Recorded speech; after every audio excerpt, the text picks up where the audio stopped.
être à la barre, il faut gérer ça. Le bateau, il prend énormément de chocs. Quand il surfe en haut d'une vague et qu'il remonte et qu'il tombe dans le vide, il peut tomber de la hauteur de la vague. Donc là, on avait 3 à 4 mètres de creux. Ça fait un choc gigantesque. Je sais pas, le bateau, il doit faire peut-être 6 mm d'épaisseur max. Quand ça tape, ça vibre. Moi, j'avais l'impression que le bateau, il allait éclater. Enfin, je passais mon temps à me dire ça va péter, je sais pas où, ça va péter, c'est sûr.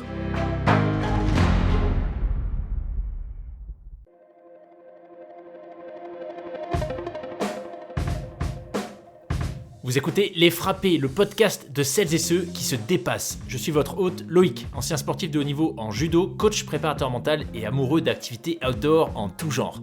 Ma conviction, c'est qu'on a tous un frappé au potentiel exceptionnel qui sommeille en nous. J'ai créé ce podcast pour vous faire découvrir des femmes et des hommes qui ont osé le réveiller.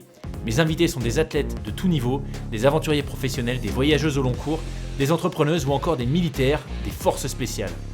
Toutes et tous partagent à mon micro des récits inspirants qui vont vous faire passer à l'action. Attention, une écoute régulière peut entraîner des changements positifs irrévocables dans vos vies. Dans cet épisode, on parle de course au large en solitaire, de rééducation en mal de mer, d'hallucination, d'endurance mentale extrême et d'un poisson volant qui s'est retrouvé au mauvais endroit au mauvais moment. Mais juste avant ça, je vous partage le feedback de Jonathan, un auditeur du podcast. Quel impact a eu le podcast des Frappés sur ma vie ? Ça a été un véritable électrochoc. C'est un énorme déclic. Les récits d'aventure des invités de Loïc ont vraiment agi comme un électrochoc, notamment un épisode en particulier, c'était celui d'Éric Le Blacher, qui nous racontait comment il a pu se relever d'un terrible accident. Le fait qu'on pouvait réaliser tout ce que l'on souhaitait au final, qu'on avait zéro limite, qu'on n'avait qu'une seule vie, qu'un certain nombre de jours à passer sur cette belle planète et qu'il n'appartenait qu'à nous d'en faire une merveilleuse aventure. Et c'est un magnifique message. Donc merci Loïc et merci les frappés.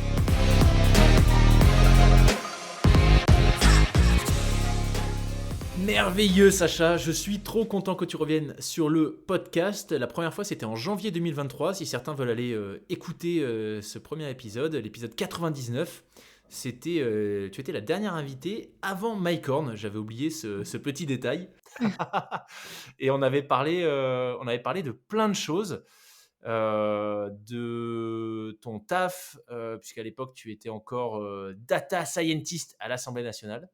Ouais. On avait parlé de la manière dont tu jonglais entre ce taf prenant et puis ta préparation pour la Mini Transat, qui est, tu nous avais expliqué à l'époque, la dernière course au large en solitaire sans assistance.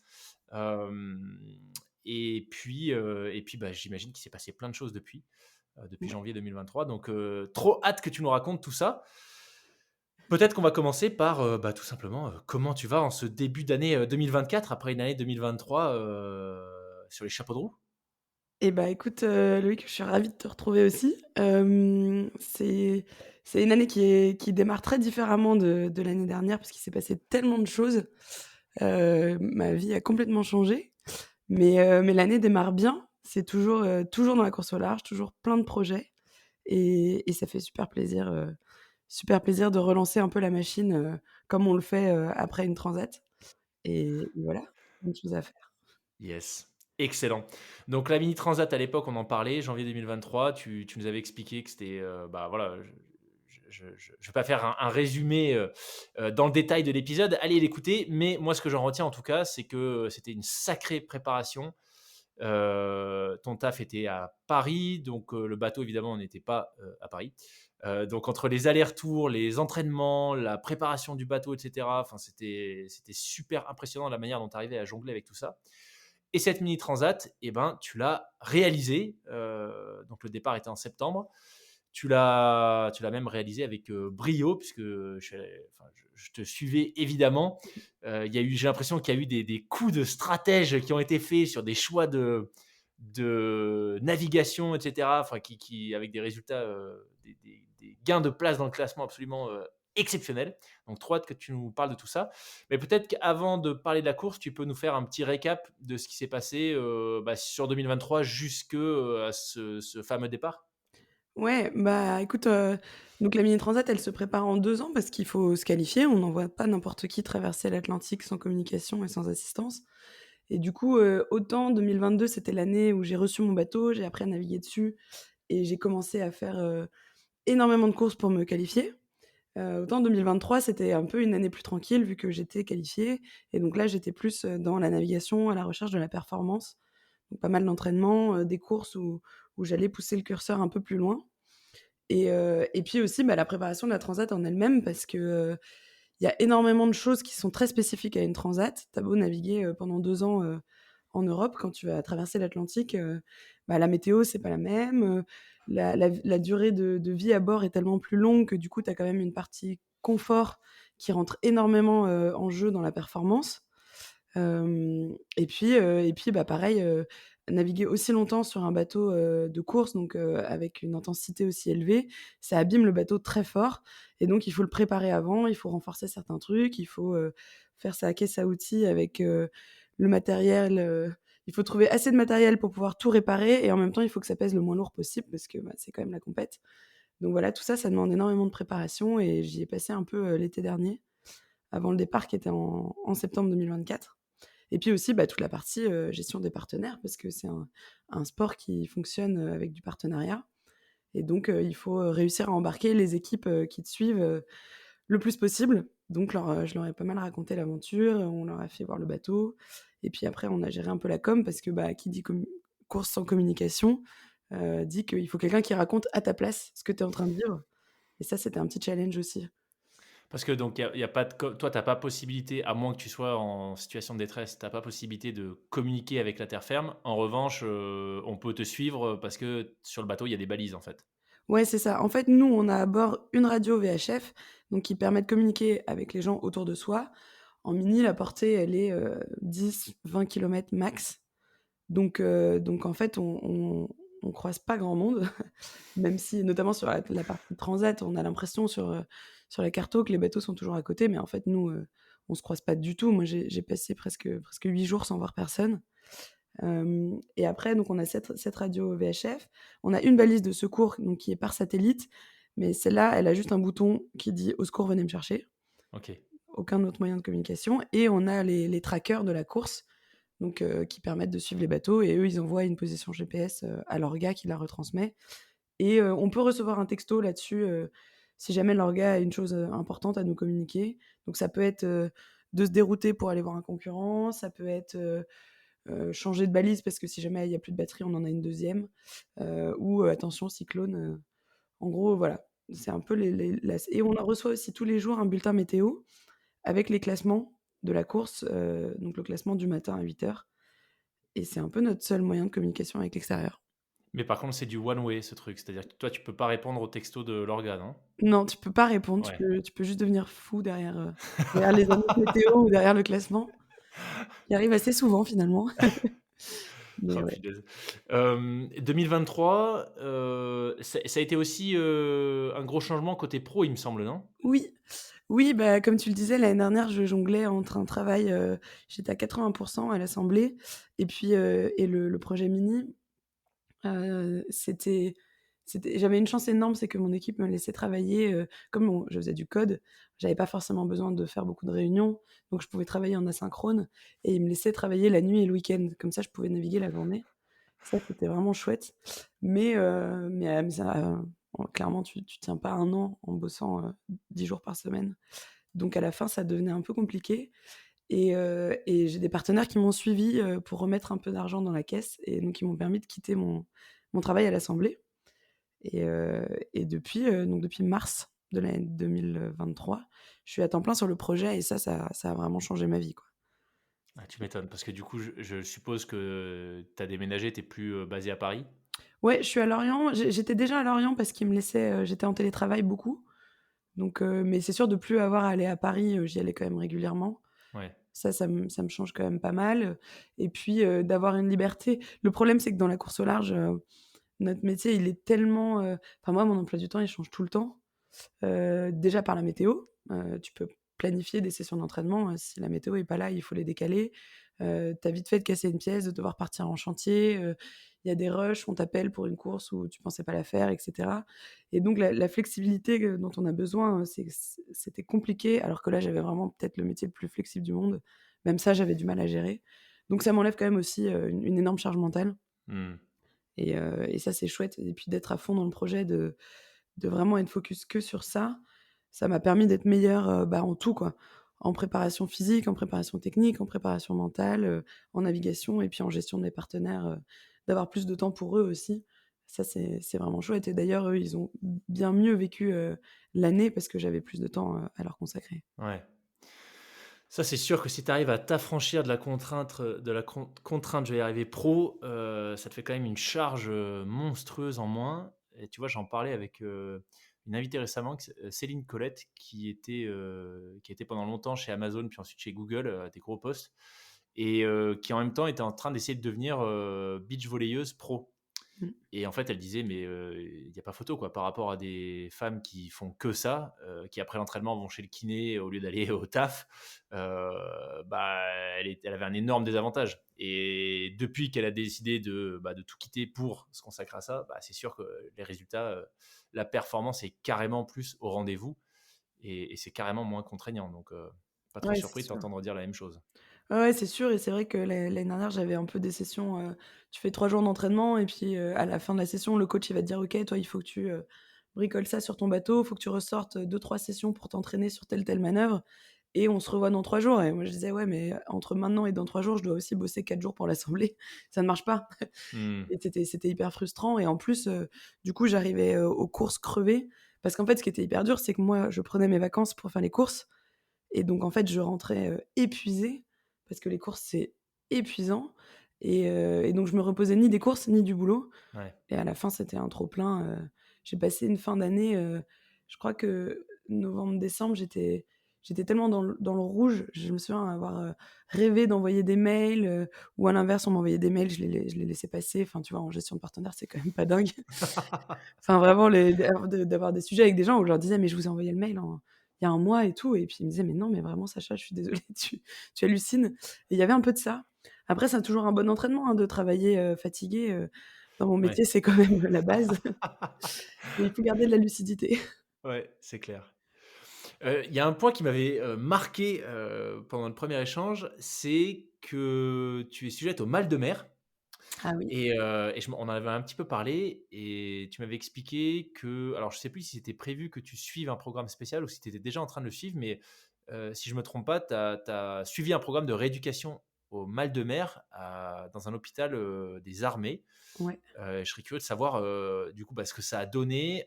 Enfin, d'abord, en quoi ça a consisté et quels ont été, les résultats pour toi? Bah, le programme, j'avais postulé longtemps avant. Effectivement, ça prend un peu de temps d'avoir de la place.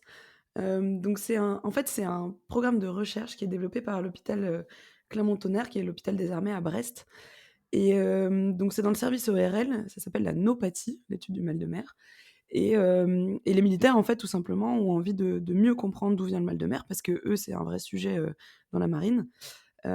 Et donc ils ont développé ce programme où le deal c'est, ils tu viens, ils font beaucoup de tests sur toi, tu fais 10 séances de rééducation et ensuite ils refont des tests avec des mesures. Donc on va mesurer, ton équilibre, la forme de tes oreilles, te ton ta résistance au froid, à la fatigue, enfin voilà, ils mesurent plein de choses et l'idée c'est qu'eux essayent de voir un avant-après entre les séances et voir un peu ce qui change et donc déterminer les causes du mal de mer. Donc quand tu y vas, il faut jouer le jeu, c'est-à-dire qu'il faut pas juste faire les séances, il faut aussi, faire le cobaye.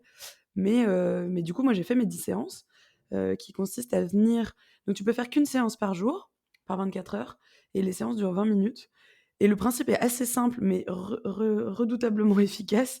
C'est qu'on te met sur, une chaise qui monte et qui descend avec un casque de réalité virtuelle et dans le casque, tu vois la mer, des vagues et en fait, on fait bouger, on augmente en intensité donc la mer et le les mouvements et toi, tu vas bouger un peu ta tête et tout, donc tu as une infirmière qui te dit, comment bouger et l'idée, c'est que tu dois tenir les 20 minutes en allant le plus loin possible sans vomir. Si tu vomis, la séance ne compte pas et vu que les séances sont hardcore, tu as vraiment pas envie de vomir parce que tu as pas envie de recommencer et c'est très simple mais c'est très, très intense puisque moi, après une séance, j'avais, Bon, ça s'est amélioré à la fin, mais les premières séances, je passais bien 3 heures, assise dans le jardin de l'hôpital, où je pouvais même pas écrire un texto, tellement j'étais mal, quoi. Et donc là, Ah on ouais, ah ouais, ouais, et puis tu rentres pas chez toi. Moi, j'habite à Lorient, donc j'avais 1 heure et demie de route, j'étais obligée de dormir sur place, et quand mais par malheur non. je faisais la route l'après-midi, je faisais, 2 pauses pour dormir, enfin vraiment tu te vides de ton énergie, c'est assez impressionnant. Waouh, OK. Ouais. Et donc à ce stade, de la recherche, c'est quoi les pistes qui expliquent le mal de mer? Et il y a des choses un peu concrètes déjà? Et ben, ils ont du mal à trouver, parce qu'ils ont, pas une énorme, cohorte, et puis les gens qu'ils ont, en fait, ont des symptômes assez différents, parce que tu vas avoir des gens qui sont malades, dès la moindre vaguelette. Moi, ils m'ont dit, moi, par exemple, j'avais l'impression d'être très malade parce que j'étais souvent malade, et en fait, ils m'ont dit que tu montes en scénario, et donc assez vite, je crois qu'à la 3e session, j'étais au scénario maximum. Et ils m'ont dit: «En fait, non, vous êtes malade que dans des grosses conditions, mais comme nous, en mer, on est souvent très au large sur des petits bateaux, on a souvent des grosses conditions». Donc ils ont encore du mal à savoir, mais ce qu'ils observent, c'est qu'il y a quand même une nette amélioration, et moi, j'en suis la preuve puisque, après 10 séances, ça allait déjà nettement mieux, et là, tu vois, sur la transat, j'ai pas été malade. J'ai vomi une fois parce que j'ai dû, bricoler, dans la nuit, dans la tempête, au fond du bateau, et voilà, et donc j'étais hyper concentrée, pour pas me meuler les doigts avec la meuleuse, mais voilà, mais donc là, j'ai fait un petit vomito, on va dire, mais sinon, non, j'ai pas du tout été malade alors qu'on a eu des conditions quand même très engagées. Donc ça marche, et c'était, ouais, c'était dur. C'est dur parce qu'une fois que tu as fait 2 séances, vraiment, tu as plus envie d'y aller, quoi. Tu sais ce qui t'attend, mais je suis ravie de l'avoir fait, et puis, et là, je vais aller revoir, pour faire un point après la transat, répondre un peu au questionnaire, et c'est une chouette équipe, c'est un beau projet, j'ai hâte de voir les résultats de leur recherche.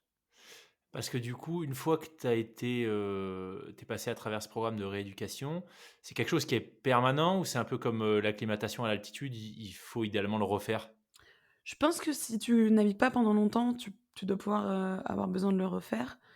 Moi, et du coup, je te dirai quand je reprendrai les entraînements, dans un mois. Mais non, moi, j'ai trouvé que ça durait plutôt, pas mal, puisque je l'ai fait, cet été. Il y avait une grosse phase de chantier avant la transat, et donc j'ai pas navigué pendant un mois, et j'ai pas été malade pour autant. Il y a des gens qui ont besoin de le faire 2 fois. J'ai une amie qui l'a fait 2 fois. Voilà, alors elle, après, elle travaille, en recherche, et donc elle fait de l'analyse de données en cale de bateaux qui sont en haute mer pour, faire de la pêche. Donc autant dire que là-dedans, ça secoue et qu'elle passe la journée derrière un écran. Donc elle a eu besoin de le faire 2 fois, mais c'est le jour et la nuit, hein. Elle va carrément mieux. OK, Ouais. impressionnant. Ouais. Impressionnant. Est-ce que tu peux nous rappeler, dans les grandes lignes, ce qu'est la mini transat? On en avait bien parlé dans le premier Ouais. épisode, mais voilà, il y a peut-être des gens qui nous écoutent, là tout de suite sans avoir écouté, l'épisode de l'année dernière. Donc, peut-être, tu vois, la durée, la distance, enfin l'esprit de la course, les spécificités et puis peut-être quelques chiffres. Ouais, et ben, la mini transat, c'est clairement une course d'aventuriers, de gars qui se sont dit un jour: «On aimerait bien faire des courses océaniques, mais à petit budget parce que tout le monde peut pas s'acheter un yacht.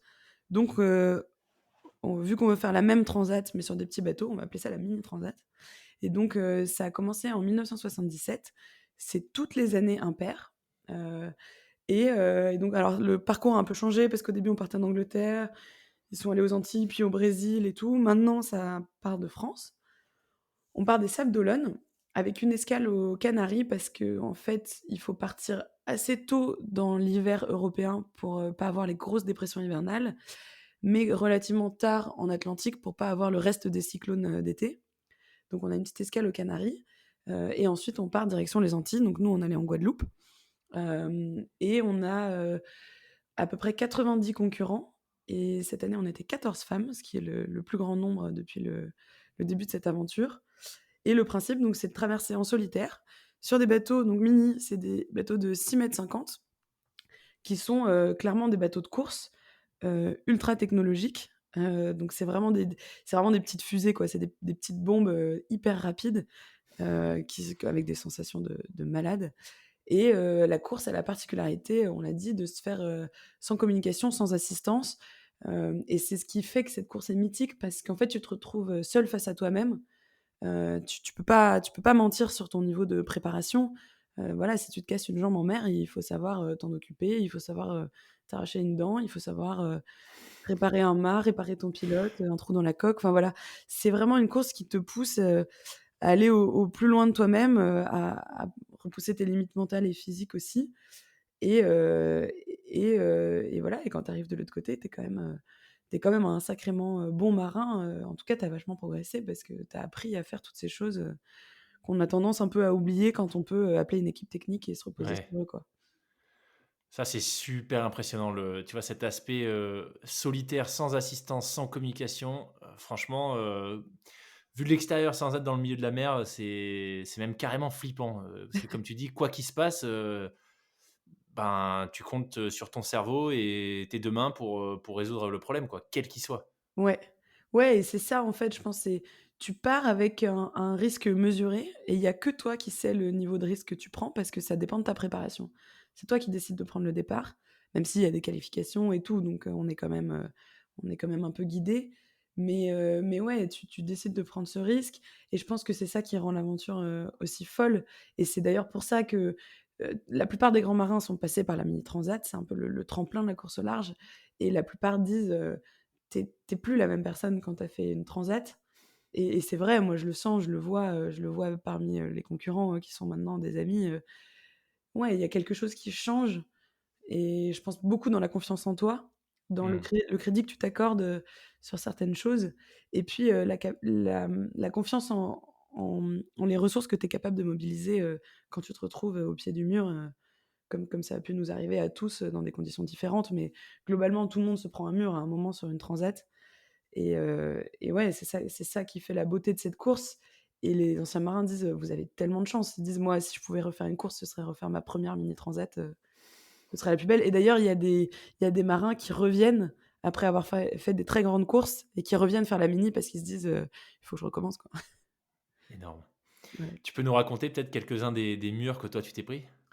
Ah, bah, moi, j'ai eu pas mal de murs de fatigue, donc des moments qui ont été techniquement, très compliqués sur des courses où j'ai pas beaucoup dormi et en fait, au bout d'un moment, tu arrives cramé, notamment la première étape, on est parti dans du vent très faible, avec une météo qui était assez compliquée et donc selon les modèles, ça divergeait beaucoup et du coup, on savait pas trop à quelle sauce on allait être mangé. Il fallait être capable de très bien lire, le plan d'eau. Clairement, moi, la première étape, je me suis carrément plantée sur les 3 premiers jours et donc j'étais toujours en train d'adapter et je savais pas ce qui allait arriver donc j'avais du mal à me dire, «Je dors maintenant parce qu'après j'aurais besoin de pas dormir».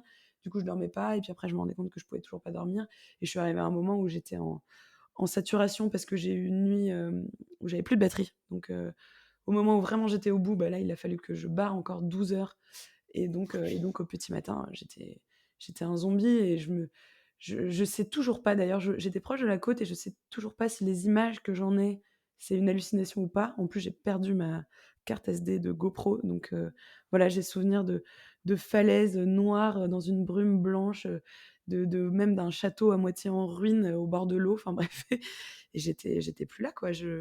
Dans ma tête, il y avait ma sœur à bord et je lui passais la barre et voilà, c'était vraiment dur et puis je me suis effondrée. J'ai pris la décision, il y avait pas de vent et je me suis dit: «Bah, c'est le moment là, on n'avance pas, je vais dormir 2 heures», bref, ça c'était un peu dur, mais c'était plus dur physiquement. Je pense que le dur mentalement, il est venu après, quand on s'est retrouvés tous au large du Portugal et qu'il y avait pas du tout de vent et qu'on comprenait pas. Les gens qui devaient pas avoir de vent en avaient, la zone où il devait y avoir du vent, il y en avait pas et là, tu passes 1, 2, 3 jours sans avancer. Tu as l'impression que tout le monde avance plus vite que toi et là, mentalement, il faut pas vriller parce que, du coup, tu dors pas parce que tu attends le moindre souffle et tu te fais des films dans ta tête. Tu te dis: «Oh là là, tout le monde est en train d'avancer, moi, c'est sûr, j'ai un problème, il y a que moi qui est bloqué», et il faut arriver à ouais, à gérer ton mental et te dire: «Bah non, c'est comme ça pour tout le monde, ça va bien se passer, on est quand même au large du Portugal, il fait beau, on est en t-shirt, on va pas se plaindre.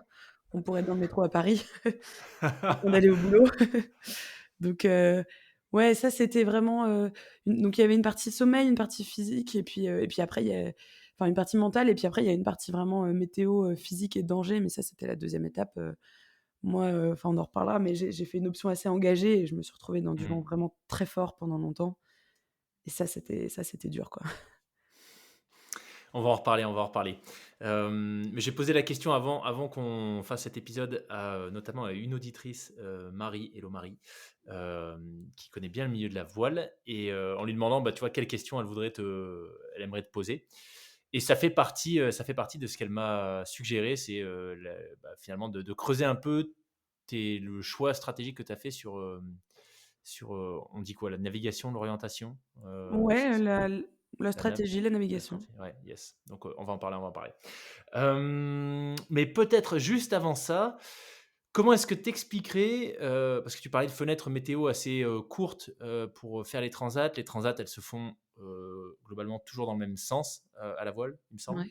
Voilà. Donc, comment est-ce que tu expliquerais les vents à quelqu'un qui n'est pas ingénieur et qui n'est pas, comme toi, docteur de l'école normale supérieure?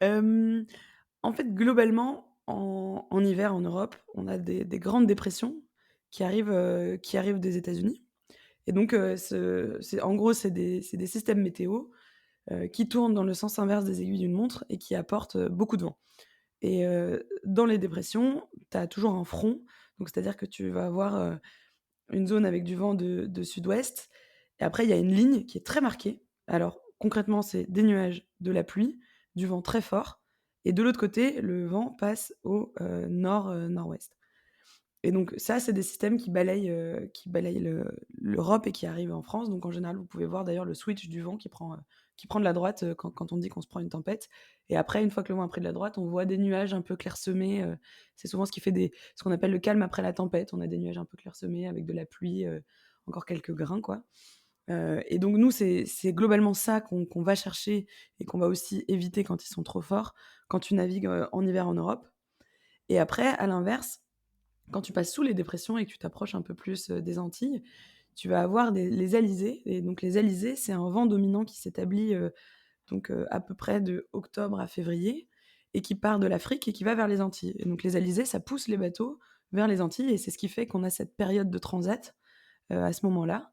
Sauf que les alizés, bah, c'est des vents qui sont, très forts, qui sont assez chauds donc on peut naviguer dans des vents forts parce qu'en fait, c'est moins dense donc il y a moins d'efforts, sur le bateau et qui lève quand même, une mer, assez dégueulasse, on peut le dire, une mer croisée. Parce qu'en fait, les alizés poussent, d'est en ouest et à l'inverse, il y a la mer des fronts, et des dépressions qui est au nord, qui sont au nord de l'Atlantique qui redescend et donc ça fait une espèce de bouillon et nous, notre année, comme on avait une très grosse tempête, que vous avez dû sentir passer, je crois que c'était la tempête, Ciarán?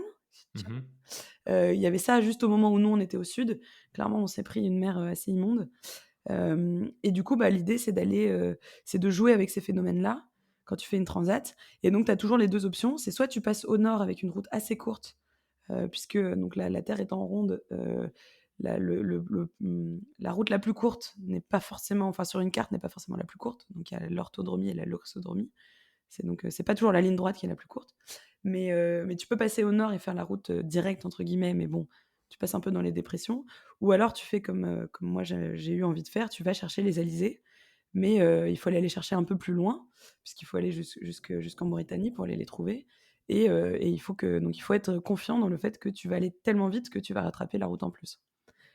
Et ça, c'est un pari qu'il faut faire et surtout en mini, on n'a pas d'ordinateur à bord vu qu'on n'a pas de communication avec l'extérieur. Donc la météo, c'est un bulletin radio avec un point sur une carte. Donc l'Atlantique doit être découpé en une quinzaine de zones, qui font, je crois, 200 kilomètres de côté et tu as un point au milieu et puis, on tu un point toutes les 12 heures pendant 3 jours et puis démerde-toi, quoi.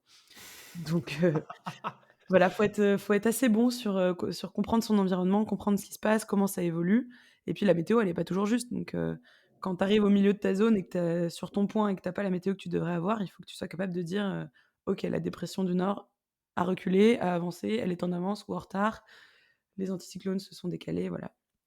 Du coup, cette stratégie, enfin, comment ça se prépare tout ça? Est-ce que tu as des scénarios où tu te dis: «Bah, voilà, si les points météo, ressemblent à ça, je déclenche ce scénario-là. Inversement, s'il se passe ça, bah, je bascule sur cette option B». Ouais, C'était clair pour toi que potentiellement tu allais aller chercher les alizés, même avant le départ? ouais, en fait, la veille du départ, on avait, enfin même la semaine avant le départ, tu commences à faire un peu de météo. Heu, En gros, 10 jours avant un départ, tu as une météo, globalement fiable et 4 jours avant, localement fiable. Donc 4 jours avant, tu peux commencer à lancer des premiers routages, voir un peu les options et puis surtout d'un jour sur l'autre, tu regardes comment ça évolue. Donc tu peux te dire: «Ah bah, c'est marrant, tous les jours, par exemple, la dépression se creuse». Donc tu peux te douter que le jour où tu partiras, le lendemain, elle va se creuser aussi et donc ça te permet de voir des tendances et d'adapter, les fichiers a après même être parti et en fait, nous, 4 jours avant le départ, on lançait un routage le matin, il fallait partir au nord, on lançait un routage l'après-midi, il fallait partir au sud et on relançait le soir, il fallait repartir au nord. Donc vraiment, c'était, on s'arrachait les cheveux et donc on a dû, décider, effectivement de trouver, quels seraient les points de décision, parce qu'on savait que le jour J encore, ça pouvait changer. Donc on en a pas mal parlé. Après on est suivi. Moi, je m'entraîne dans un pôle, donc le pôle, Lorient Grand Large, où on a des routeurs. Donc c'est des météorologues, qui routent spécialement des bateaux et en fait, eux, ils font tourner, des scénarios sur leur ordinateur et toi, tu pars avec ces scénarios, mais ce qui est important, c'est l'ordinateur, il fait le meilleur choix avec les infos qu'il a et donc toi, tu pars et tu dois être il faut pas voilà, c'est pas une recette de cuisine. Il faut savoir que tu pars avec ta recette de cuisine, mais qu'au moment où toi, tu vas partir, tu auras plus les mêmes ingrédients et donc il faut réadapter le calcul et c'est ça qui est super intéressant, d'autant plus en mini où tu as pas d'ordi, donc tu réadaptes le calcul en le faisant à la main et tu vois, typiquement, moi, quand je suis partie, notre routeur nous avait dit: «Il y a une option nord, si elle passe, c'est l'option gagnante». Ils arrivent avec 24 heures d'avance, je crois, sur l'option sud. En revanche, la probabilité qu'elle passe est beaucoup plus faible parce qu'ils allaient, passer juste sous un front, puis attraper la petite zone où il y avait du vent, mais entre 2 zones sans vent. Donc si tu te loupais, bah, tu restais coincé dans une zone sans vent, et puis, enfin voilà, c'était pas mal d'incertitudes et puis après le front, bah, il y a beaucoup de mer, alors du coup, tu te dis: «Bah, le bateau, il va aller moins vite», donc le calcul, en fait, est un petit peu faux. Ça, il faut le prendre en compte aussi et en fait, moi, je me disais, en mini, comme on a très peu d'informations, la probabilité de se faire coincer, dans une zone qui a beaucoup changé, elle était trop forte. Moi, j'ai préféré aller chercher du vent au sud. On savait qu'il y avait du vent, on savait qu'il y en aurait beaucoup. On savait pas à quel point ce serait fort, mais on savait qu'on pouvait aller chercher ça. Il fallait juste, bah, traverser une zone de môle, donc passer 3 jours à l'arrêt. Ça demande un petit exercice mental quand tu vois les autres qui sont partis pleines balles vers les Antilles. Mais ouais, donc moi j'avais plutôt confiance en l'option sud, parce que je trouvais qu'on avait un degré de certitude plus élevé et au final et c'est ça la beauté de la course au large, dans les 10 premiers, bah, il y a des sudistes et des nordistes et en fait les 2 options se valaient, pour peu que tu les joues bien. Mais voilà. Après, il y a plus de sudistes qui sont arrivés devant parce que, bah, il y avait un degré de certitude, quand même plus élevé. Hmm.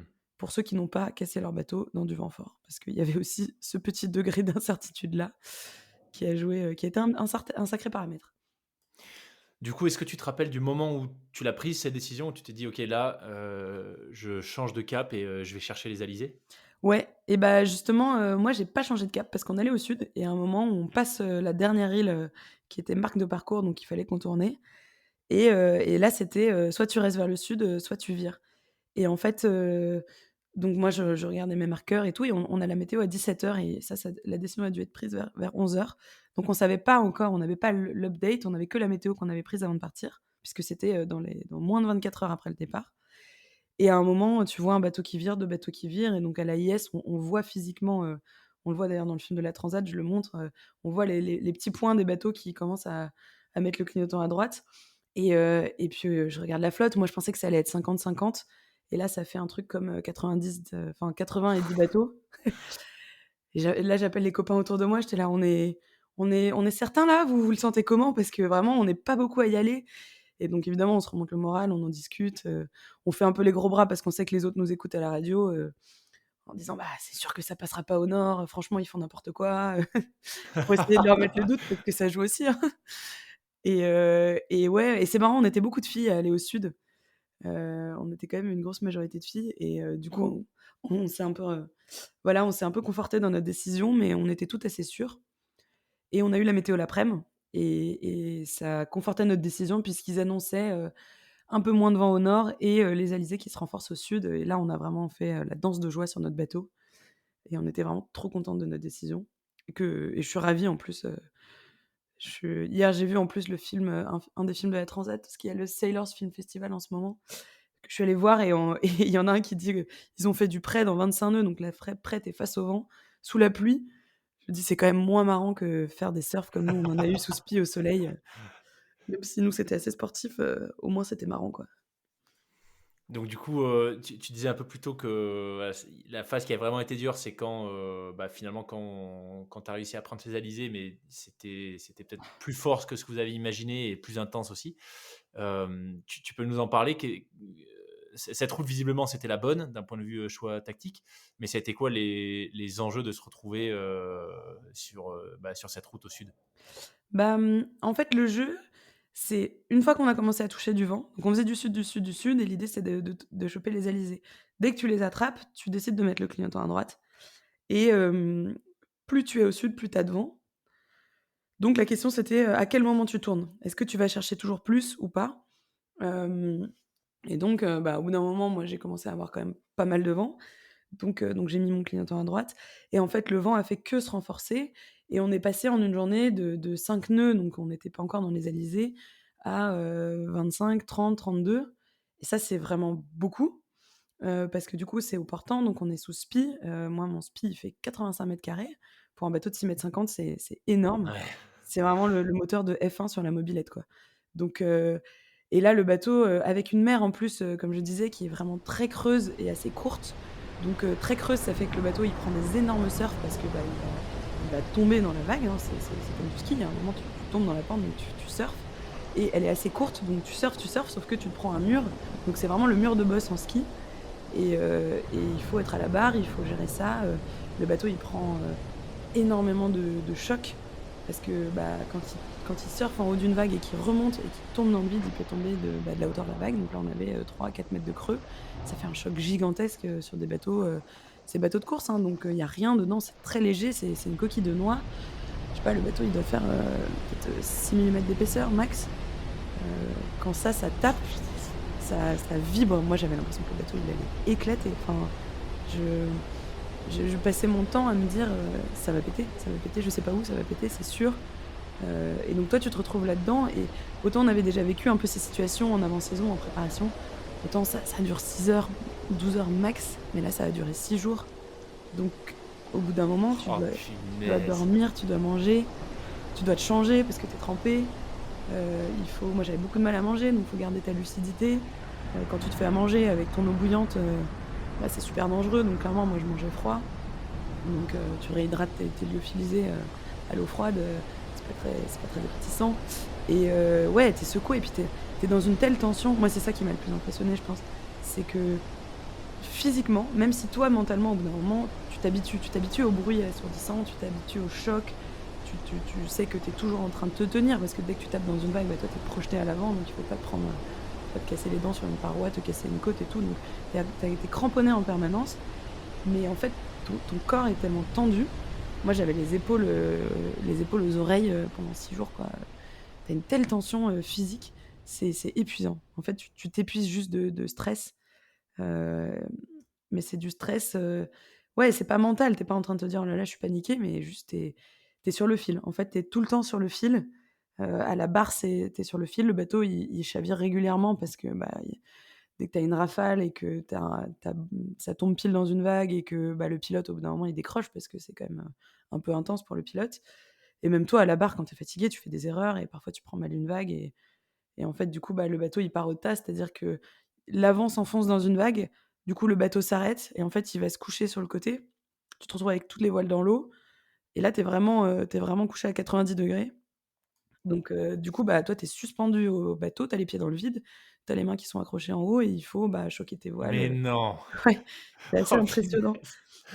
Sur le film, on le voit bien, parce que j'ai eu le bonheur, d'avoir mis ma GoPro, à des moments où je partais au tas et il y a des images qui sont assez impressionnantes où ouais, là, il faut pas lâcher, quoi, parce que là, sinon, bah, tu tombes dans l'eau puis ou alors tu tombes, dans ton bateau, mais tu tombes de 3 mètres de haut, donc tu as vite fait de te cogner, de te faire mal, et ça, tu le fais 10 fois par jour et du coup, ouais, faut être bien concentré. Mais là, on est d'accord que tu es en permanence attaché? Ouais, OK. Tu peux ouais. jamais, même en dormant, tu jamais détaché, en fait, sur toute la durée de la mini transat? Ouais, bah, je l'ai été un peu au début quand il y avait pas trop de vent, mais à partir du moment où tu as des conditions comme ça, tu l'es forcément et heureusement parce que dans des manques de lucidité, tu peux t'endormir.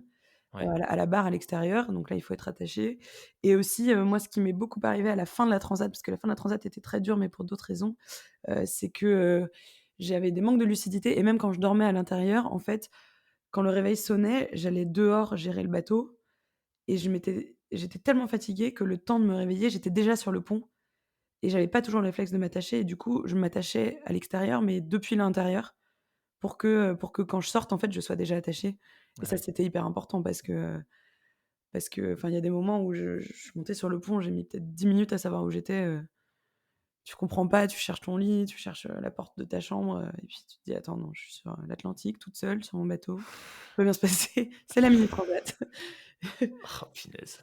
Mais alors attends, par rapport à ce que tu évoquais un peu plus tôt là, le fait que la mer soit très courte et que du coup le bateau, se prenne des chocs, chaque fois qu'il retombe de 3-4 mètres de haut, de manière maintenant que ça tout ça c'est derrière toi, de manière, complètement objective, rationnelle, c'est possible qu'un bateau, enfin qu'un bateau que la coque éclate avec ce type de choc ou Ouais, clairement c'était dans, tu vois dans la zone, je sais pas comment on appelle ça, mais du tu coup vois, la zone de tolérance de la coque, tu étais clairement, dedans, d'un point non, de vue j'étais technique. clairement à la limite. Moi, Ah ouais, à la limite, OK. ouais, moi, j'ai reçu mon bateau, la semaine dernière, là, ils sont arrivés, j'ai commencé le chantier et en ce moment, je commence par, vider les fonds et les mousses, pour aller regarder, je suis encore étonnée que ça n'ait pas cassé parce que, en fait, on était donc dans notre petite dizaine au sud. On a tellement tiré fort sur les bateaux que, on a battu les records de vitesse de ces bateaux-là. Ah oui, j'ai vu ça. Ouais. C'est toi qui as le record d'ailleurs, non? On est plusieurs à l'avoir eu, OK. moi, je l'ai peut-être eu parmi les premières, mais il a été rebattu après et il y en a même un qui l'a battu, donc là, c'est des bateaux de série, donc des bateaux en fibre de verre assez relativement simples et il y a Hugues de Prémar qui a battu le record en série, donc tous les séries et ensuite il a battu le record en proto, alors que les protos, c'est des bateaux qui valent 3 fois le prix, qui sont en carbone, qui sont beaucoup plus technologiques et là, il est allé tellement vite. Je crois que son record, c'est 320 000 en 24 heures. C'est Ah c'est ouais! c'est énorme. Enfin, c'est vraiment des vitesses, de toute façon, on faisait des vitesses moi, je faisais des surfs à 19 nœuds. C'est énorme, j'avais jamais fait ça, sur des courses d'avant-saison. En vitesse moyenne, on faisait du 13 nœuds. Pour rappel, un bateau de 2 fois cette taille-là, un bateau de croisière, ça va à 10-12 nœuds, grand max, mais sa vitesse de croisière, c'est plutôt 5 nœuds. Donc là, tu vas 3 fois plus vite, et en continu, quoi. C'était la folie et du coup, Hugues a, délaminé son bateau, c'est-à-dire que les donc c'est de la strate, c'est des couches de fibre de verre et donc elles se sont, ouvertes. Donc il a un peu, il a et du coup, il a d'ailleurs straté sa barre de il avait une barre de secours et il l'a accrochée à l'avant du bateau, il l'a straté dessus pour renforcer et Mathilde Lagiclet, qui est aussi une sacrée concurrente, elle a ouvert son bateau sur le côté. Il s'est vraiment ouvert en 2 quoi. Donc OK. voilà. Moi Donc je pour rappel, 320 000, nautiques, 1 000 nautiques, si j'ai bonne mémoire, ça fait 1 850. Le 1000 terrestre, c'est 1 609 mètres. ouais. Donc 320 000, alors attends si j'ouvre, Tu dois être dans donc le les, gars s'est fait 600 kilomètres en 24 heures à la voile, quoi. voilà, c'est OK. beaucoup sur des petits bateaux de 6 m C'est 50. énorme! Ça va tellement OK, vite. d'accord. La Punaise. sensation de vitesse, elle est dingo, mais Ah ouais, c'est ça doit être, hallucinant. Mais du ouais. coup, tu parlais d'intensité un peu plus tôt, bah, oui, j'imagine que l'intensité est tellement énorme que, clairement tu dors pas sur, quand tu fais, 320 000 en 24 heures, tu es à la barre en permanence, non? Bah, quasiment, mais en fait, tu es obligé de dormir un peu parce que le ne pas dormir pendant 24 heures, c'est juste décaler ton problème. Tu vois, Ouais, c'est pas un sprint, c'est un marathon, la course au large et du coup, il faut quand même dormir un peu. Après, on dort par 15 minutes, hein, jamais plus. En l'occurrence, dans des conditions comme ça, moi, je dormais pas plus de 5 minutes parce qu'en fait, il y a toujours un bruit, un choc qui te réveille. Heu et ce qui est fou, moi, je le vois dans les vidéos que j'ai tournées, c'est que tu quand tu te vois en train de dormir, tu fais des bonds. Enfin, tu dors dans une machine à laver et en fait, tu arrives à dormir quand même parce que tu es tellement fatigué. Mais tu es en mouvement et en fait, ton corps se cramponne, pour pas tomber. Et ouais, mais tu arrives quand même à tu te reposes, on va dire, relativement. C'est sûr qu'on s'est un peu plus ouais, reposé quand le vent s'est calmé. Mais ouais, c'est intense et puis il faut barrer un maximum. C'est là que tu vas vite, c'est là que tu peux prendre des surfs et puis en fait, tu as envie aussi parce que la sensation, elle est tellement dingue. Les vitesses que tu atteins, c'est en fait, c'est de l'adrénaline pure, quoi. Tu c'est ouf et c'est ça aussi, je pense, qui nous donne envie d'y retourner, hein. C'est qu'il y a à la fois ce côté, la moindre décision que tu vas prendre, dans les prochaines minutes, impacte ta vie. Et à la fois, tu fais un sport de glisse, incroyable avec des sensations de vitesse de folie, tu es 100 responsable de tout ce que tu fais. C'est enfin, ouais, c'est dingue, tu te sens en fait, tu te sens tellement vivant. Ce que tu Dans ces moments-là, il y a une telle intensité, c'est sûr qu'après quand tu rentres à la maison, ta vie, elle te paraît un peu naze, Ça, quoi. tu l'avais jamais vécu sur d'autres courses? C'est toujours un peu comme ça, mais là, c'était explosif parce qu'en plus, si ça merde, tu es au milieu de l'Atlantique et puis personne viendra te chercher, quoi. Ouais. Donc tu es en alerte rouge tout le temps et c'est moi j'adore ça. Parce que concrètement, ce que tu disais sur la coque, si à un moment donné, tu as une avarie, genre sérieuse, heu, tu fais quoi concrètement? Bah, tu appuies sur ton petit bouton qui dit: «Au secours, venez me chercher». Le Et là, tu bateau, attends quoi? 24 heures au moins, non? ouais, si tu es au milieu, c'est plutôt, 3-4 jours, hein, pour les secours. Après, ils peuvent dérouter des bateaux qui sont proches, s'il y en a. Souvent, c'est des concurrents, les plus proches. Encore faut-il qu'ils aient le message à temps, puis qu'ils te trouvent et tout. Mais ouais, ça va être, des concurrents et puis après ça va être les secours. Mais les secours, en fait, ils arrivent en bateau parce qu'en hélico, ils ont pas assez d'essence, donc ils vont apporter un bateau le plus proche possible. Mais en fait, nous, la règle sur les bateaux de course, c'est qu'ils doivent être insubmersibles. Donc il y a 2 réserves de flottabilité, des grandes mousses qui sont dans des compartiments étanches, qui font que même si le bateau s'ouvre en 2, soit l'avant, soit l'arrière, il y a toujours une partie qui flotte, donc tu peux rester sur ta OK, carcasse. OK. Voilà. Le vrai danger, le gros danger, c'est le feu. Parce que là, si le bateau prend feu, tu es dans ton radeau de survie et une fois que tu es dans le radeau de survie, ton espérance de vie, elle est globalement de 4-5 jours, quoi. Donc Waouh, OK. c'est le seul danger. Du coup, moi, clairement, tu fais attention et c'est aussi pour ça que dans des zones de tempête, intense, tu fais pas forcément, chauffer ton eau, quoi. Tu fais attention à tes batteries, voilà, Ouais. on surveille un peu ça. Et ça arrive régulièrement sur les éditions de la Mini Transat qu'il y ait des grosses avaries, des gros accidents? Ouais, ouais, quand même. Là, cette année, il y en a eu vraiment très peu. D'ailleurs, le directeur de course avait dit: Si j'ai moins de 10 abandons, je me rase la tête» et il pensait pas se raser la tête et il nous a tous accueillis la tête rasée, en Guadeloupe Énorme. et il y a eu un abandon sur la deuxième étape, avec un système de barre et de safran qui était cassé, qui était une avarie qui est pas grave, en termes de danger, mais qui t'empêche clairement de finir la course. Donc ça, c'était très dur pour le skipper. Et après sur la première étape, il y a eu des avaries un peu plus spectaculaires, mais en proto, parce que, les protos, c'est un peu, le laboratoire de la course au large, donc forcément, c'est un peu plus fragile. Donc il y en a 3 qui ont dématé et un qui a perdu sa quille. Donc ça, c'est quand même des avaries, Ouais, ouais, embêtantes, on va ouais, dire. ouais. Donc mais là, OK. voilà, là globalement, les bateaux sont bien préparés et puis il y a eu une telle pression sur le circuit qu'en fait les gens qui ont pu partir, il y avait beaucoup de gens en liste d'attente, les gens qui ont pu partir, c'était les plus préparés puisque c'était ceux qui avaient fait le plus de milles et donc je pense que les bateaux sont plus prêts, les coureurs aussi et du coup forcément il y a moins d'abandons, quoi. Ah ouais, OK. Ouais. Tu es passé quand même assez rapidement, sur, les enjeux d'un point de vue, mental, sommeil et cetera, enfin assez rapidement.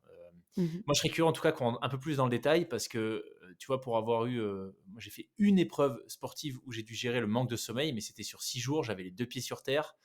Il n'y avait pas vraiment de notion de danger, enfin, tu vois, il y avait des gens autour de moi, donc c'était quand même, assez différent. Mais pour autant, ouais, entre le Ouais. lundi et le dimanche, en tout, j'ai dormi 5h30, je pense, et c'était quand même déjà une sacrée épreuve. Et Ouais. quand je t'entends dire que tu dormais 5 minutes, 10 minutes, un quart d'heure, tout ça sur, alors peut-être pas les 26 jours complets, parce que tu disais qu'au début c'était un peu plus calme, mais au global, tu as quand même mis 26 jours, 22 heures, 12 minutes pour terminer la mini transat. Donc, en vrai, quand tu commences à être tu vois, avoir atteint un peu tes réserves, à être dans le rouge, et cetera, au bout de, je sais pas, d'ailleurs, à quel moment est-ce que tu dirais qu'à un moment donné, clairement, tu es passé dans tu vois, une autre phase en termes de fatigue, d'épuisement nerveux, physique, mental? Ouais, carrément. Et c'était quand ça? C'était à quel niveau de la course? Bah, sur la première étape, c'était le moment au Cap Finistère, dont je t'ai parlé. Ouais, Sur la deuxième étape, je pense que c'était la fin des alizés profonds, donc des alizés vraiment très forts et aussi même la fin, parce que du coup, en fait, la transat, tu te dis le vent est fort au début et puis après ça se calme mais en fait, à la fin, tu as des zones de grains, donc des orages, des nuages orageux, pluvieux avec du vent très, très fort qui sont, vraiment, clairsemés un peu partout. Tu te les prends, la nuit quand tu les vois pas arriver, enfin bref et du coup, ça fait qu'à la fin, tu as l'impression que ça va se calmer, mais en fait, pas du tout. La journée, ça va à peu près, mais la nuit, tu te fais défoncer et donc il faut dormir la journée et pas du tout la nuit et comme il fait 37 degrés la journée, c'est difficile de dormir dans ton bateau parce que tu transpires, sur ton matelas et du coup, à faire des nuits blanches, 100 blanches parce que là, pas question de dormir 5 minutes. À la fin, j'étais dans des états de fatigue, ouais, de dingo parce que j'étais plus du tout lucide. En fin de nuit, les 2-3 dernières heures, je finissais par m'endormir à la barre et ça m'a amené des épisodes, il y a une nuit où je me suis réveillée, le bateau était parti à la bâtée, donc j'étais au vent, dans l'eau. Je me suis réveillée, sous l'eau, quoi. Je me suis même pris un poisson volant dans la gueule, ça m'a bien réveillée. Mais non. Ouais, j'étais à moitié choquée. En plus, le temps de me réveiller, je me disais: «Mais j'ai rêvé» et puis après je l'ai vu à mes pieds. Clairement, il était aussi choqué que moi et il y a une nuit où cette fois, j'étais à l'intérieur, je me réveille et du coup, je sors sur le pont en me disant: «Il faut que j'aille aider les gars à la barre». Je les vois pas à la barre. Je me mets à hurler leurs prénoms en me disant: «Ils sont tombés à l'eau». C'est pas possible, donc la grosse panique, il m'a fallu 5 minutes pour me rendre compte qu'en fait, j'étais toute seule sur mon bateau, donc j'avais pas perdu les poteaux. Ouais et des nuits où je me suis réveillée et puis j'avais l'impression d'être à la maison, quoi. Je suis sortie dehors et dans ma tête, j'allais me faire un café, alors que Oh putain. enfin, voilà. Donc ça, ouais, tu es clairement dans des limites. Après, c'est tout l'enjeu de la préparation. En fait, mais moi, c'est ce que j'adore dans ce sport. La partie technique, toute la partie, régler ses voiles, faire avancer son bateau, il faut que quand tu prennes le départ, ce soit plus une question. Je dis pas encore que j'en suis là, hein, c'est clairement, une progression, pour moi, mais en gros, l'idée, c'est une fois que tu es sur l'eau, il y a tellement de choses que tu pourras plus gérer parce que tu es fatigué, il faut que ce soit en automatique. Ouais, Tes ouais. manœuvres, tu dois pouvoir les faire les yeux fermés. C'est pour ça, souvent, les gens nous disent quand ils viennent sur mon bateau: «Mais il y a tellement de cordages, il y a pas écrit, qui sert à quoi». Je suis là: «Mais moi, en fait, je ferme les yeux, je tends la main, j'attrape le cordage que je veux parce que je sais où il est». Ouais. Voilà, tout doit être automatique, le réglage de tes voiles, c'est automatique pour qu'il te reste uniquement, la prise de décision. Et donc ton énergie, le peu d'énergie que tu as, parce que tu es fatigué, parce que tu as du mal à manger, il faut que ce soit, voilà, il faut que ce soit la prise de décision et pareil, on arrive assez musclé parce qu'on perd nos muscles. Alors tu prends des bras beaucoup, mais tu perds les muscles de tes jambes, pendant une course et donc en fait, l'idée, c'est d'arriver assez musclé pour que faire les épreuves physiques ne nous demande pas d'effort, même à la fin de la course où on aura perdu des muscles. OK. Donc t'engranges avant et après, ouais, il te reste uniquement, la prise de décision, la stratégie et la tactique, à faire et ouais, c'est comme ça que tu gères en fait, que tu gères ton énergie et il faut aussi que tu gères bien ton mental parce qu'en fait, quand tu es crevé, vraiment, enfin moi je l'ai déjà vécu l'année dernière, je le racontais sur la course, la SAS, la course des Açores. Quand tu es crevé, c'est comme les enfants quoi, tu te retrouves à pleurer parce que tu as fait tomber ta brosse à dents par terre, et là, faut pas arriver dans cet état-là, c'est interdit dans une course d'arriver à ce niveau-là de fatigue et pourtant ça nous arrive tous et du coup là, tu vois sur les vidéos quand tu les regardes après, tu es en train de te plaindre à la caméra, en train de dire: «Je suis fatigué», puis derrière tu vois tes voiles qui sont mal réglées, tu t'expliques des trucs qui n'ont aucun sens et quand tu revois la vidéo reposée, tu es là: «Mais ma pauvre vieille va dormir, quoi». Quand je t'entends, parler des automatismes, tu me fais penser à une catégorie d'invités, qui la plupart du temps sont aussi à Lorient d'ailleurs, mais qui sont pas des voileux. Tu me fais penser aux commandos marines. Ah Parce que oui. c'est des conversations qu'on a, j'ai eu quelques invités, 5-6 invités, militaires, quasi tous, des membres des forces spéciales et en fait, c'est ce qui donc évidemment, on parle de la notion, tu vois, de stress, de prise de décision dans une fraction de seconde, dans des environnements où, ta vie est en jeu, en fait. Finalement, Mmh. bon, toi, il y avait une notion de danger, qui est un peu différente, personne te tirait dessus, mais les décisions que tu dois prendre rapidement, l'impact, il est finalement aussi énorme. Et en fait, ce qu'il disait, c'est exactement ce que tu viens de dire, l'enjeu, c'est d'être suffisamment préparé pour qu'il y ait des automatismes qui se mettent en place et que finalement, il y ait une disponibilité mentale, cérébrale pour prendre des décisions sur autre chose. En fait, des imprévus, des choses pour le coup qu'il faut, voilà, qui méritent, enfin, pour lesquelles il faut vraiment arriver à mobiliser de la matière grise. Ouais, c'est clairement ça, hein et même en fait, tu t'entraînes beaucoup aux imprévus aussi, Nous, notamment, nos imprévus, ça va être la casse. Ouais. Quand tu pars sur ton bateau, tu sais, quelle que soit la casse, tu as déjà une solution en tête, en fait. Heu et enfin, en tout cas, c'est l'objectif. Moi, il m'est arrivé une casse que je n'avais pas prévue, mais OK. non. C'était quoi? Moi, j'ai cassé une basse-taque. Les basses-taques, c'est les câbles qui tiennent le mât, à l'arrière du Ah ouais. bateau et moi, j'en ai une, donc c'est des câbles toronnés, donc des câbles, c'est un enroulement de câbles qui forme un plus gros câble et moi, j'ai des taurons qui se sont cassés et en fait, j'avais pas du tout anticipé cette casse-là parce que pour moi, enfin, c'est du câble métallique, tu vois? Ça casse pas comme ça. Hem Et en plus, ils étaient assez récents et ouais et là, ça en plus, c'était, dans les moments très forts, donc c'était un moment où j'étais fatiguée et la prise de décision, elle a été longue et quand je revois les vidéos, le journal de bord, je me dis: «J'aurais pu réagir beaucoup plus vite». Mais en fait, sur le moment, tu tournes un peu en rond, tu sais pas quoi faire et puis j'avais pas de solution toute prête. Normalement, tu as une casse, un outil, un bricolage, voilà, tu as déjà pensé à ce que tu allais faire et là, en l'occurrence, c'était pas le cas. Mais bon, j'ai fini par trouver une solution, qui a tenu à peu près la route. Mais ouais, c'est sûr qu'il faut arriver à gérer, à anticiper tout ce que tu peux et anticiper un maximum d'imprévus. C'est ça qui fait la différence, quoi, dans ta préparation, c'est sûr. Si, et côté préparation, si jamais tu te blessais, tu te faisais une plaie ouverte ou autre, vous êtes formé, enfin vous vous formez sur, je sais pas, comment se recoudre un avant-bras, une joue, une langue. Il me semble qu'il y a une édition où je sais pas si c'était sur la Mini Transat, mais, il me semble qu'il y a un gars sur une course au large qui s'était, plus ou moins tranché la langue et qui avait dû se recoudre lui-même.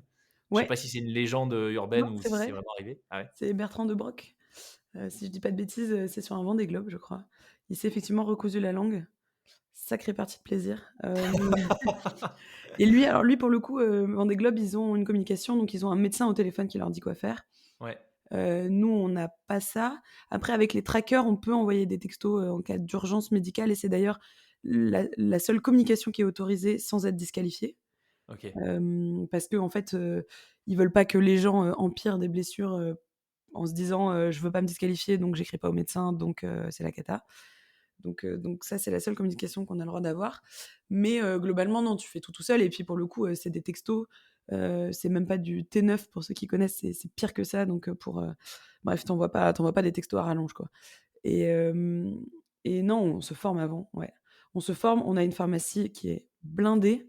Moi, je le disais en rigolant, mon objectif quand on me demandait quel est l'objectif sur cette transat en termes de performance sportive, moi je disais: «Mon objectif, c'est de ne pas avoir à ouvrir le kit dentaire pour s'arracher une dent». Et j'ai la joie de te dire que c'est un objectif atteint. Génial. Ouais. Oh punaise.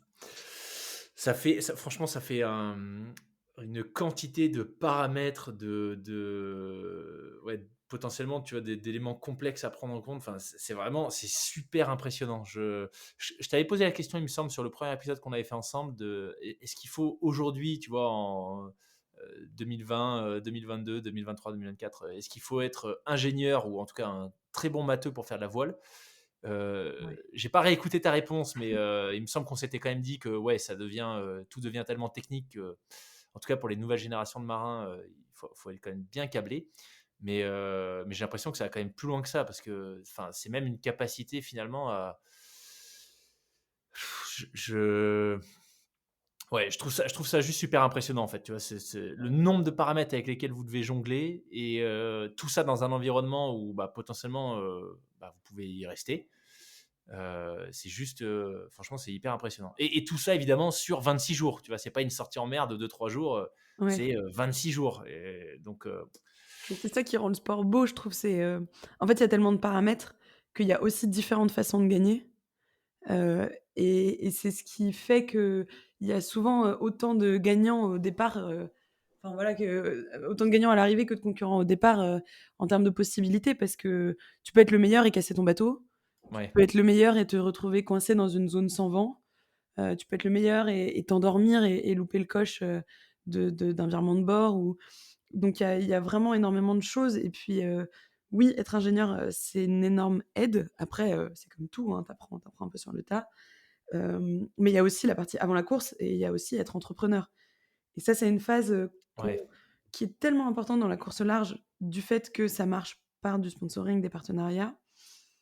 contrairement à d'autres sports où, en fait, le skipper, il passe peut-être, allez, 20-30 de son temps sur l'eau, hem et le reste, c'est, la partie ingénieur, donc chantier, anticipation, météorologie, analyse et la partie entrepreneur, aller, voir des partenaires, trouver des fonds, leur faire des propositions commerciales parce qu'évidemment, les gens qui me donnent de l'argent dans la voile, c'est justement, c'est pas du don, c'est un investissement. Il y a un retour derrière et donc toi, il faut que tu leur vendes, tu leur vends des produits, de la communication, tu leur vends, moi, j'aime bien dire: «Mon métier, c'est de vendre du rêve», mais c'est un peu ça. Tu vends une aventure, tu vends de la publicité, voilà, tu vends des choses, plus ou moins concrètes, on va dire, mais ça fait partie du boulot et en fait, ça fait aussi partie de la course parce que si tu es un bon entrepreneur, tu vas avoir un peu plus de sous et du coup, tu pars avec des voiles neuves, tu pars, avec un peu plus de formation météo, tu pars un peu mieux entraîné parce que tu as pu, comme c'était mon cas, être à temps plein pendant quelques mois. Donc voilà, ça fait la différence et moi, c'est ce que je trouve, super, c'est que du coup, tu peux arriver dans ce sport avec, voilà, tellement de profils différents et tellement de façons de réussir et donc c'est pas parce que tu né en bord de mer en faisant de la voile que tu es, forcément le gagnant.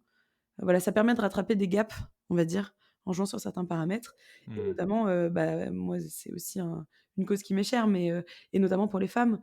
On est dans un sport où c'est pas la force physique qui fait la différence, et au contraire, l'anticipation, la gestion de projet, ça joue énormément et du coup, on a clairement les mêmes chances de gagner que les hommes et ça, c'est trop chouette, quoi. C'est un sport mixte et Yes, c'est 100 mixte, quoi. Il y a pas de génial. désavantage. Comment, tu l'as mentionné très rapidement tout à l'heure, tu disais, que quand on vit, des moments aussi intenses sur une période aussi longue, forcément le retour à la maison il y a peut-être un effet un peu déceptif quand on revient dans son quotidien. Donc comment ça se passe l'après-course, pour toi quelques mois après, au moment où on enregistre, quelques mois après l'arrivée? Il y a toute une phase à l'arrivée, de fête, clairement, on va pas se mentir, toi, tu arrives, en plus la classe mini, c'est une classe, qui est très connue pour ça. On parle de l'esprit mini. L'esprit mini, c'est ce côté, voilà, on fait tous, une aventure sur nos petits bateaux, on est tous plus ou moins en train de galérer, contrairement aux plus gros projets, on est tous en solo, à terre comme en mer, donc on n'a pas d'équipe technique. Du coup, voilà, c'est toi qui, nettoie ton bateau, c'est toi qui, fais les courses, pour t'acheter à manger avant un départ de course, c'est toi qui vas réparer, voilà, sur ton terre-plein, donc du coup, on s'entraide beaucoup. Sur l'eau, comme il y a pas de communication, je peux te dire que quand tu croises quelqu'un, même si tu l'aimes pas beaucoup, ça devient ton meilleur ami. Ça fait 8 jours que tu as parlé à personne. Voilà, les gens se confient, les gens s'entraident, il y a énormément de solidarité, il y a plein de super belles histoires, de la classe mini, d'entraide entre concurrents et du coup, il y a une tradition, c'est qu'on accueille le suivant. Quand toi, tu viens d'arriver, tu accueilles le suivant et tu accueilles aussi tes copains et globalement, tu accueilles à peu près tout le monde, sauf le moment où toi, tu finis par t'effondrer et aller dormir après ton arrivée, mais et surtout, on accueille le dernier et ça, cette année, c'était magnifique parce que le dernier, c'était Romain Vanenis qui a, cassé une barre de flèche, donc qui a dû faire la transat avec, un tout petit morceau de voile et une voile de tempête à l'avant, donc il y a 5 nœuds au lieu des 15 nœuds comme nous et donc il est arrivé, longtemps après tout le monde et c'était très, très dur pour lui et en fait, on lui a fait la surprise, il est arrivé au petit matin, fin de nuit. On s'est tous cachés dans les bateaux, dans le port. Silence de mort, personne, il y avait juste sa maman, je crois, qui l'attendait sur les pontons et lui, il arrive et puis il se dit: «Bah ouais, mince, je suis arrivé trop tard dans la nuit, les gens sont allés se coucher, quoi. C'est dommage», et en fait, au moment où son bateau, passe, dans la rangée entre tous les minis, là, tout le monde qui sort, on fait péter les feux, de détresse, les fusées, le port Énorme. était rouge, voilà, de la fumée, des flammes, c'était magnifique, quoi. C'était vraiment un très, très beau moment et après, on a fait quand même un peu la fête, entre nous, où tu vois, tu as tellement envie de savoir, de raconter. Tout le monde a vécu une chose différente. C'est ça, en fait. On a vécu la même chose, mais chacun a une histoire différente à raconter.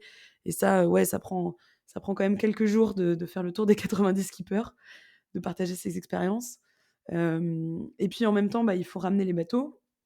Les minis, sont trop petits pour traverser l'Atlantique, face au vent, donc ils rentrent par cargo et donc il y a toute une phase où il faut amener, les bateaux au port de commerce, les démater, les désosser, voilà, on les vide, on fait le tri, on range les affaires, on répare un peu, et donc là, ça fait, 2 semaines où on est tous ensemble, à bricoler, donc ça, c'est sympa aussi et après, il y a la remise des prix début décembre, Pour les plus chanceux, c'était mon cas. Moi, je suis restée en Guadeloupe prendre un peu des vacances parce que tu t'aperçois que tu en as bien besoin après 2 années sur l'eau.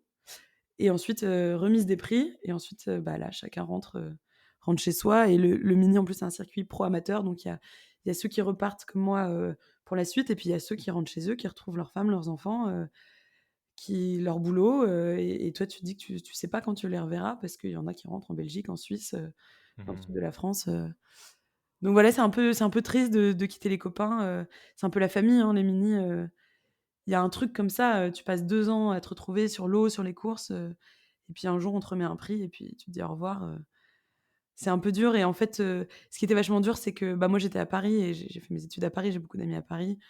Tu te dis: «Chouette, je vais revoir tous mes copains, ça fait longtemps que je les ai pas vus parce que j'étais prise par le projet». Et en fait, tu te rends compte que tu as envie d'être qu'entre ministres parce que tout le monde te demande de te raconter ta transat et toi tu sais pas trop quoi dire parce que, c'est tellement intense, tu as l'impression que les gens comprennent pas. En même temps, c'est un peu un moment tellement intime que tu te dis, si je le raconte, ça va partir. Je sais pas comment dire, tu as peur de casser la bulle. Mmh. Tu te dis: «Si j'en parle trop, ce sentiment, ce que j'ai vécu, ça va s'estomper». Donc tu as envie de garder ça pour toi, mais du coup, en plus, tu te retrouves après les fêtes de famille, Noël, le nouvel an, donc tu es dans un milieu tellement différent. Hem, ouais, ça, c'est assez dur psychologiquement. Et puis tu as le boulot qui reprend parce que, tu as tous les partenaires qui veulent savoir, il faut raconter, il faut monter ton film, il faut aller le présenter.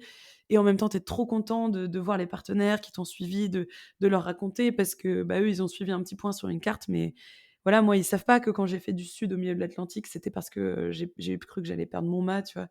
Ils savent pas que quand j'ai fait des ronds dans l'eau au Cap Finistère, c'est parce que je m'étais endormie de fatigue. Enfin, il y a, ouais, tu étais content de reprendre et puis après tu te dis aussi: «Mais qu'est-ce que je fais, quoi?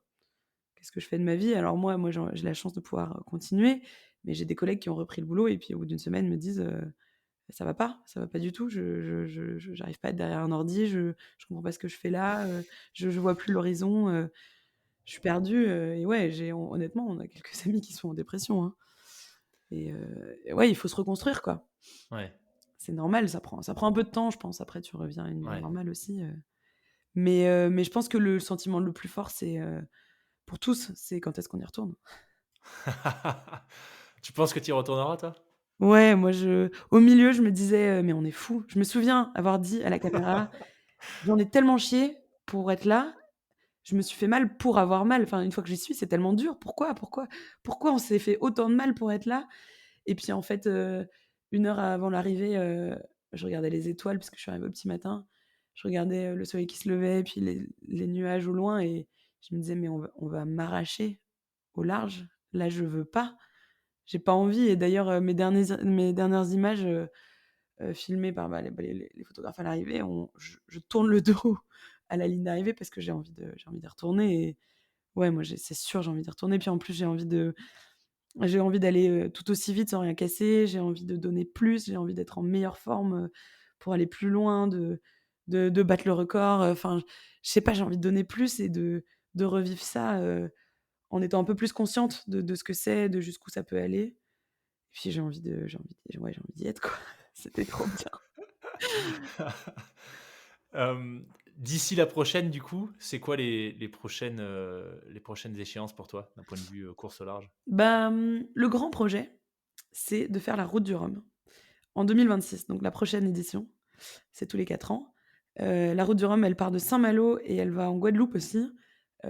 C'est autrement plus intense parce que, je le disais, nous, on s'arrête, on part un peu tôt pour éviter les grandes dépressions et puis on arrive tard pour éviter les cyclones. Là, tu pars pile au milieu, donc tu prends les 2 risques. C'est des bateaux plus grands, donc des classes 40. C'est une édition assez engagée. C'est une course mythique parce qu'elle est vraiment dure. Mais j'ai trop envie de faire ça parce que, moi, je suis malouine aussi, donc forcément, c'est la course que tu vois, qui part de la maison, donc j'ai envie d'y aller, voilà, ça, c'est vraiment mon rêve le plus fou. Et pour ça, il faut changer de bateau. Et donc en 2026, Route du Rhum, l'idée, ce serait de faire la Transat Jacques Vabre en 2025, qui est aussi une course, transatlantique, Le Havre-Martinique en double, cette fois. Et donc moi, j'aimerais bien changer de bateau au courant de cette année 2024. Donc là, je continue sur mon petit bateau que maintenant je connais par cœur, donc je vais aller faire des courses avec un énorme avantage par rapport aux autres du circuit. C'est que moi, j'ai une transat dans la poche et j'ai envie d'aller jouer avec mon bateau parce que vraiment il l'a mérité. Et donc, pourquoi pas refaire la course les Sables les Açores que j'avais faite l'année dernière, en étant éclatée d'une saison de course et en connaissant pas très bien mon bateau. Et là, j'ai envie de la refaire avec un peu le feu, quoi. Et ça, ce serait l'objectif de cette année, ouais. Génial. Ouais, j'ai hâte. J'ai hâte de retourner au large, quoi. Tu m'étonnes. Mais j'ai pas rebondi dessus tout de suite, mais c'est super intéressant ce que tu expliquais sur dans la phase d'après-course, que finalement, en fait, tu es un peu coincé par rapport au récit que tu peux faire de ce que tu as vécu, parce que les gens comprennent pas. Ouais. Et donc, c'est un peu un espèce de cercle vicieux où si tu en parles, les gens comprennent pas. Donc, il y a un effet déceptif où tu te dis non, mais là, en fait, ils captent pas ce que je dis. Donc, tu vois, où Ouais. ça te fait peut-être revivre les émotions tellement intenses que tu as vécues, mais sans pouvoir les partager avec les gens qui sont là tout de suite autour de toi. Et c'est un point que j'aborde assez souvent avec, alors pas forcément sur les épisodes, mais quand même souvent en off aussi, soit avec des amis qui ont fait de l'aventure, soit avec des invités qui sont partis faire des gros projets d'aventure. Et on se le disait encore, parce que cet été, je suis parti faire une expé, sur un bateau d'ailleurs, mais un bateau un peu moins technologique que le tien, un Drakkar. Ouais. Donc un bateau viking ouvert en bois de 12 mètres. On a Génial. fait... combien on a fait je sais plus. On a fait 7 jours le long des côtes norvégiennes jusqu'à Bergen. Et donc 7 jours, c'est assez court, tu vois, mais en réalité, l'expédition globale, ils sont partis des Lofoten jusqu'à Bergen. Donc ça faisait Ah oui. 1500 km terrestres. Et en fait, c'est ce que le président, le capitaine du bateau me disait, c'est que c'est hyper dur au retour. Ça a duré 1 mois. C'est hyper dur de raconter tout ça, même à des partenaires, parce que, tu vois, puis là, c'était en mode bivouac, donc il y avait quand même de la rencontre avec des gens. Donc ça fait tellement de souvenirs, de moments intenses, de choses incroyables que tu vis pas dans ton quotidien, que c'est super dur à résumer, synthétiser ou juste à présenter à quelqu'un qui a pas vécu ça, quoi. Ouais, carrément. Et je pense qu'en plus, il y a un truc de toi, dans ces moments-là, tu es quand même dans un état un peu second, dans le sens où tu es entièrement, tourné vers cette aventure et du coup, les choses que tu vis sont vraiment très fortes. Et donc quand bien même tu raconterais, tu vois, je sais pas, tu racontes, tu fais un bivouac, tu rencontres, un chasseur qui vit là. Bon, tu as rencontré un chasseur, mais en fait, toi, c'est un moment où tu es tellement perméable à la Ouais, rencontre, tu es ouvert, tu ressens plus les choses, qu'en fait, le moindre détail est pour toi un moment très fort. Et quand tu le racontes, les gens le voient pas forcément et ça crée un peu un décalage, qui peut être douloureux parce que oui, comme tu le disais, après, tu plus envie de raconter. Tu te dis: «Les gens, ils comprennent pas», ouais. et hem et c'est dur parce que parfois c'est ta famille, tes amis et c'est long à transmettre. Moi, je pense que les gens qui le comprennent le mieux, c'est, soit ceux qui sont venus me voir dans mon quotidien ici, à Lorient, soit, ceux qui ont vu le film, même si, dans le film, tu peux pas tout montrer et puis les images ne rendent vraiment pas justice à la violence de la mer et du vent. Ça, c'est vraiment injuste. Je il y a que les ministres, quand ils voient nos vidéos, qui disent: «Ah ouais, là, il y avait vraiment de la mer». Tu es là: «Bah, merci, merci, ça se voit pas à la caméra, mais en gros, tu sais que tu peux multiplier par 1,5, voire 2, les vagues, quand tu les vois sur les vidéos, mais bref, ouais, je pense que il y a ce truc-là, ouais, c'est dans des moments où toi, tu es fatigué, tu es ouvert à tellement de choses, les émotions sont plus fortes et donc le récit, même si les gens comprennent ce que tu dis, ils le ressentent que s'ils l'ont vécu, Hmm. je pense. Peut-être d'autres aventuriers. Entre sportifs, en tout cas, on se comprend, vachement là-dessus, ouais. Hmm. Écoute, en tout cas, Sacha, même si j'ai pas vécu de mini transat, je te l'ai dit plusieurs fois, mais ton récit, super inspirant. Merci beaucoup d'être venu nous raconter cette aventure.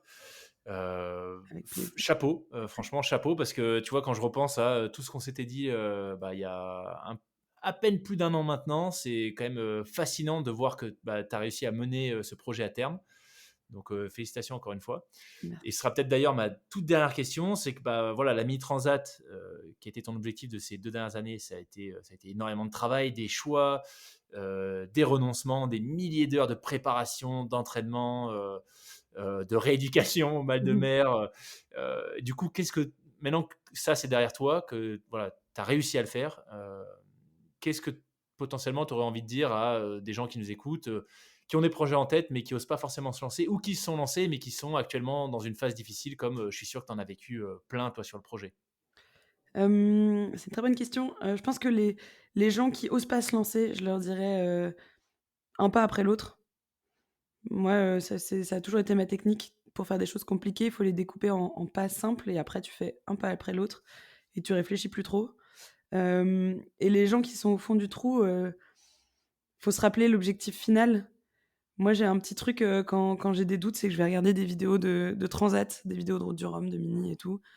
En fait, il faut se rappeler pourquoi tu as envie de faire ça, essayer de revivre un peu les émotions et ça te donne des forces de dingue et puis, et aussi se dire que, bah, même si ça marche pas, tout ce que tu as fait jusque-là, c'est déjà énorme et donc, bah, faut continuer et puis si ça marche pas, ça marche pas mais en fait, tu auras appris plein de trucs et c'est déjà énorme et il faut être fier de ce qu'on fait et tu arrives toujours quelque part, en fait, même si c'est pas, l'endroit, que tu visais au début et il faut savoir profiter du chemin parce que quand tu montes un projet, c'est voilà, c'est tout ce que tu apprends, tout ce que tu construis, ça te servira pour la suite et ça te servira peut-être pour un autre projet si celui-ci n'aboutit pas, Moi, je rappelle que quand j'ai lancé mon projet, je voulais faire la Transat en 2021, donc il y a eu quand même, des hauts et des bas et finalement j'ai fait la 2023. Il faut savoir rebondir, il faut savoir s'adapter, mais chaque pas en avant, il faut en être fier et il faut construire à partir de là, quoi. Génial. Super inspirant. Un grand merci, Sacha, une fois de plus. Si les gens veulent te suivre, j'imagine que le mieux, c'est toujours Instagram, LinkedIn, ton site internet. Ouais, je pense que c'est Instagram où je suis la plus active parce que je raconte un peu ma vie, au quotidien. Heu, je raconte clairement beaucoup de choses, mais voilà, on aime ou on n'aime pas, mais je pense que ce qui est cool dans ce compte Insta, c'est qu'on voit vraiment, les 1000 choses, les 1000 casquettes d'un skipper dans une journée et après, pour vivre l'aventure vraiment au plus profond, je pense que c'est sur YouTube. Là, il y a les vidéos, qui sont partagées où vraiment on embarque, dans les courses et bientôt il y aura le film de la Transat et soit il va passer en festival, soit je finirai par le mettre sur YouTube. Mais en tout cas, il est assez dingue et je me permets de dire ça parce que c'est pas moi qui l'ai fait et la personne qui l'a fait, est aussi un ministre et du coup, c'est quelqu'un qui a vécu la Transat et qui en plus a des qualités, de montage assez dingues et donc le film est chouette. Donc peut-être en festival, ou peut-être sur YouTube à voir. En tout cas, il y a la bande annonce déjà qui est, sur YouTube et qui peut vous donner un aperçu de cette Transat. Génial. Merci encore, Sacha. Tu dirais que tu es encore dans la phase de récup là, ou tu as complètement récupéré d'ailleurs? Ouais, La j'ai question- clairement Ouais. pas récupéré, mais je suis dans la phase de chantier. Donc là, j'essaie de remettre mon bateau, sur pied au plus vite pour aller naviguer et j'ai trop hâte. Bah écoute, bonne phase de chantier du coup, Merci. bonne reprise des courses et bah, peut-être à une prochaine pour un nouvel épisode débrief sur, je sais pas, la Transat Jacques Vabre par exemple. Exactement, ça peut être un rendez-vous annuel, ça me va très bien. Génial. Merci Sacha. Merci à toi, au revoir. Merci d'avoir écouté cet échange avec Sacha jusqu'au bout. J'espère que ça vous aura inspiré à vous lancer dans vos propres projets. Pensez à partager l'épisode autour de vous et si vous appréciez Les Frappés et que vous souhaitez soutenir le podcast, il y a plusieurs manières de le faire. La première, c'est tout simplement de vous abonner si ce n'est pas encore fait et de laisser une note ainsi qu'un commentaire sur votre plateforme d'écoute. Ensuite, vous pouvez rejoindre le groupe des tipeurs. Ce sont des auditrices et auditeurs qui soutiennent financièrement le podcast à partir de 1 € par mois. Le lien est en description. Merci d'ailleurs à Florian, Cyril, Alix, Stéphane, Jérémy et Lilian pour leur soutien. Et enfin, vous pouvez tout simplement parler du podcast à fond autour de vous pour qu'encore plus de gens osent se lancer dans leur projet. Je vous dis à la semaine prochaine pour un nouvel épisode dans lequel j'échange avec Jérôme, un homme hallucinant de détermination qui a récemment parcouru une partie du GR20 en étant amputé des 2 jambes et du bras droit.